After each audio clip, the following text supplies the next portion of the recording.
Bismillahirrahmanirrahim. Assalamualaikum warahmatullahi wabarakatuh.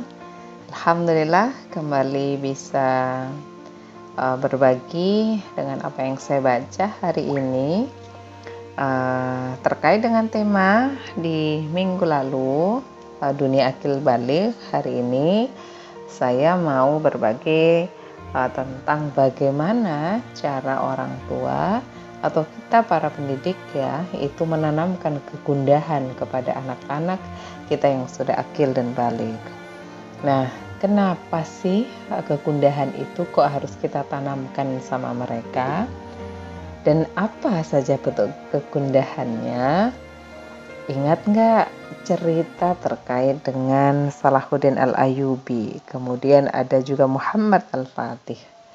Kegundahan yang ditanamkan oleh kedua orang tua, Salahuddin dan juga Al-Fatih, adalah kegundahan yang besar. Sama dengan ketika Rasulullah juga memiliki kegundahan yang tidak hanya kegundahan atas dirinya, keluarganya, tetapi Rasulullah ditanamkan kegundahan oleh Allah adalah kegundahan umatnya. Kenapa ya kok bisa? Ada bangsa yang sangat-sangat dolim begini. Kenapa ya kok bisa mereka itu dengan biasa saja membunuh keturunan mereka yang perempuan dan seterusnya dan seterusnya. Nah, demikian pula dengan orang tua Al-Fatih, Muhammad Al-Fatih menanamkan kegundahan yang didasarkan kepada janji Rasulullah ketika itu bahwa akan ada satu kota besar, bahkan satu negara besar yang akan ditaklukkan oleh muslimin, dan mungkin muslim itu adalah Gamuna, yaitu Konstantinopel. Maka kegundahan itu ditanamkan sejak kecil, ditanamkan kemudian pada Muhammad Al-Fatih, disampaikan juga kepada gurunya pun sama, menanamkan kegundahan yang sama bahwa Muhammad Al-Fatih akan menjadi seorang tokoh yang nantinya akan membebaskan Konstantinopel dari kejahiliaan masa itu. Demikian pula dengan Salahuddin Al-Ayyubi.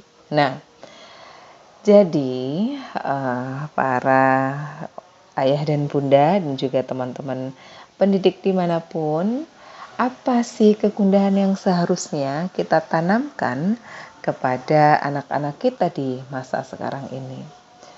Saat ini kan anak-anak kita udah kenal dunia internetisasi, kemudian apapun jenis gadget mereka mungkin lebih paham daripada kita, bahkan fitur apapun kayaknya mereka lebih duluan mengakses itu daripada kita. Sehingga kegundahan yang harus kita berikan kepada mereka adalah bagaimana ketika perkembangan teknologi ini nanti bisa menyelamatkan agama kita. Bagaimana kemudian perkembangan teknologi itu nanti bisa menjadi salah satu alat yang bisa mereka gunakan untuk ketika mereka butuh untuk menyelamatkan negara dan bangsa ini, mereka bisa menggunakan itu. Jadi kita tidak sekedar melarang untuk mereka bermain dengan gadget mereka, tapi ada satu arahan kegundahan yang harus kita berikan kepada mereka dengan tepat, sehingga akan ada ruang diskusi yang bisa kita ciptakan bersama mereka. Mengapa mereka tidak boleh untuk mengakses situs A, mengapa kemudian mereka diarahkan untuk mengakses situs B, dan seterusnya dan seterusnya. Nah, dengan demikian fungsi akil balik mereka insya Allah akan sempurna ketika kita antarkan dengan begitu. Ketika mereka akalnya digunakan dengan menambah seluruh pengetahuan yang mereka butuhkan sebagai nutrisinya, baligh atau kedewasaannya mereka pun akan seimbang.